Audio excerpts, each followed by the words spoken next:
Hello, Laurel with the Mom Edit, and today I'm going to talk about what you need to know before you start lifting weights. So first, let's talk about if you decide to go to a gym to start lifting weights, using the dumbbells, using the machines, it can be super uncomfortable. You can feel really self-conscious. I know, I've been there. I just want to say, don't let that stop you from going to the gym. If you can go to the gym, you have the time, you have a membership, whatever, just do it. To start a workout at home, which might be a great place to start if you're a beginner, because then you don't have to worry about feeling uncomfortable around other people and not necessarily knowing what you're doing. Grab some basic equipment, dumbbells, resistance bands, and a bench if you have room for that. How do you pick the weight that you should be using? How heavy is heavy enough? Everybody is going to be different. If it's too light, you are not going to feel tired. Your muscles aren't going to be fatigued. It's going to be easy for you to get through all the reps and all the sets. You won't feel a muscle burn. If the weight is too heavy, you won't be able to get through the sets. You'll be extremely fatigued. You are going to sacrifice your form in order to lift this weight. So you're going to try to incorporate other parts of your body to try to lift this weight. So say you had 10 reps and you're like, oh, and you're slowing down and it's getting harder and harder, and you get to 10 and you can make 10, maybe you're shaking and it's slow and you're making an ugly face, and there's no possible way that you could do 1 or 2 more, then you have the perfect weight. You want to struggle, you want it to be hard, but you can complete it. Then you have the right weight. How do I know to move up in weight? Because you're not gonna stay at the same weight, because you're gonna get stronger and stronger, which is the goal, right? Once that weight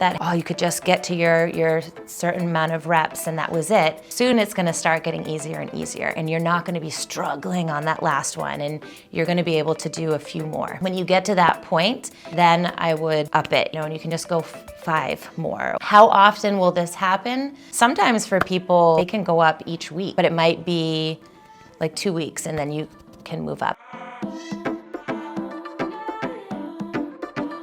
You have your exercises, you have your set, so they go into the set, and then you do those in 3 circuits. So normally people will do 3 or 4 circuits. And your reps are how many times are you gonna do this exercise.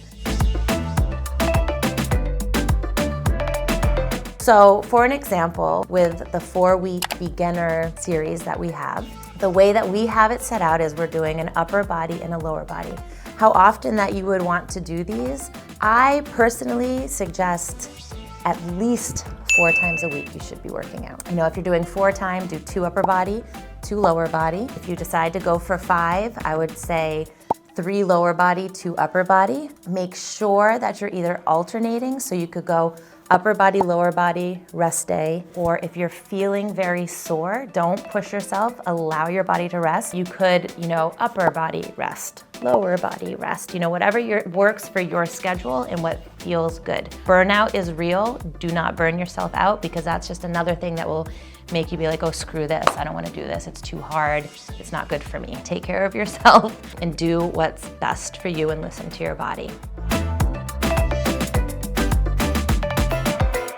On these rest days, if you're very sore and you're very tired, because maybe this is something brand new for you, rest, relax, it's fine. But if you're feeling okay, you could have active rest days, right? So taking a walk. Walking is so good for you and so underrated. You could stretch, you could do yoga, you could do a dance class. Yeah, it's still relaxing, it's enjoyable, but you're still moving.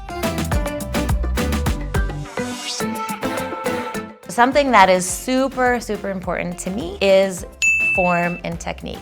If you don't learn the right form and do it right, you will injure yourself, or what will happen is other muscles will start recruiting themselves to help you with the exercise because you're not doing it the way it was intended for the muscles it was intended. The next thing is making sure that you use the full range of movement.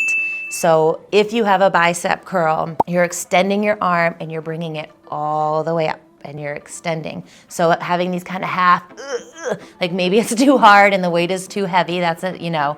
So you wanna get full range of motion with good form and technique. And the last thing is to make sure that you have mind-body connection. Understanding what muscle is working and you can feel that muscle. And that's gonna be really hard in the beginning. So you really have to pay attention to your body and the movement and try to squeeze that muscle, and then you know that you're working it and not something else. These are the goals that help us keep going because it gets really exciting. Set your goals, just make sure that they are realistic. Make small, easy, achievable goals so that you can stay motivated and not get frustrated too quickly. In order to achieve these goals and to get results, you have to be consistent. For instance, we are doing a 4-week series. It's really the same moves. I changed them a little bit. And generally what you'll do with a weightlifting program is you will keep the same upper body, lower body workout for at least 4 weeks. Repetition, consistency of the same movement for at least 4 weeks. And I guarantee, and at least 4 times a week, I do guarantee you will notice a difference. You will see results, whether that's like, oh my God, I'm stronger. Oh my God, I can actually get through this set.